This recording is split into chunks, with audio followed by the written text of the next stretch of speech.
everyone, welcome to my kitchen. I'm currently sat on the floor in my kitchen because today's video involves the kitchen.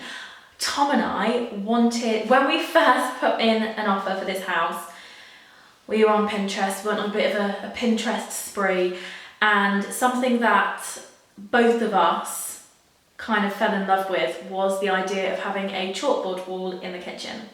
And we got loads of ideas, we've pinned loads of different things, and I watched a couple of videos on how to do it, and I thought I would show you me doing mine. I've kind of combined different techniques into this, so I'm not following just one thing, but I'll link below some other helpful videos because I'm a bit of a novice at this kind of thing, and I just thought it'd be a bit fun to try it out myself. If this goes wrong, sorry Tom, hope it doesn't.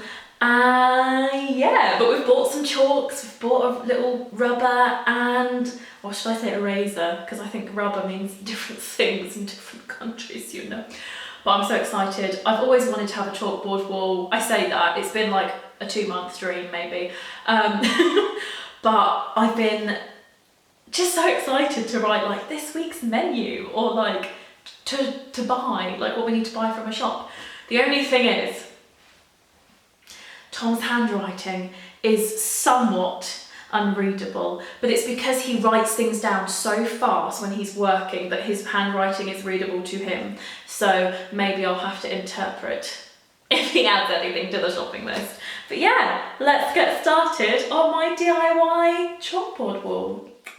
So first things first, obviously choose the wall you would like to become your chalkboard and sand it down. I'm using a sanding block. You can obviously use sandpaper just to prime the wall and get it ready for the paint.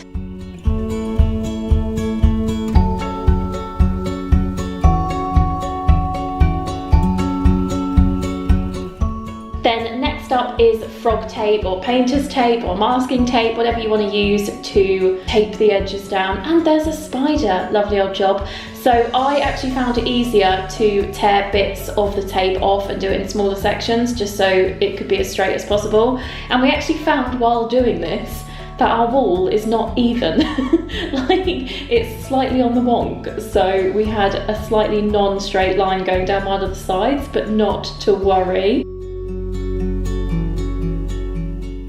So looking at reviews, we found that the Rustin's blackboard paint was the most positive and rated, so we went for this one. So I'm just pouring it in a little tray and marking out the edges.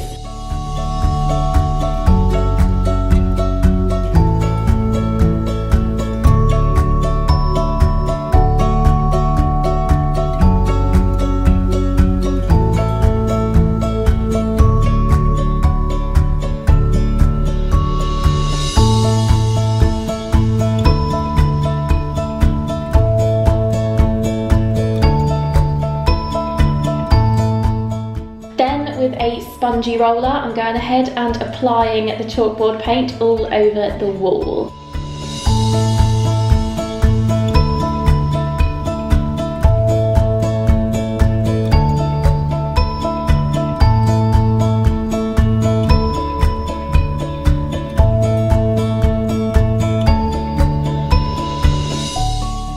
And only when that's completely dry, you go ahead and do the second coat. I believe I did 3 coats altogether, but just make sure that the previous coat is completely dry. And after your first coat, be aware that it may look slightly streaky, but it will dry just fine.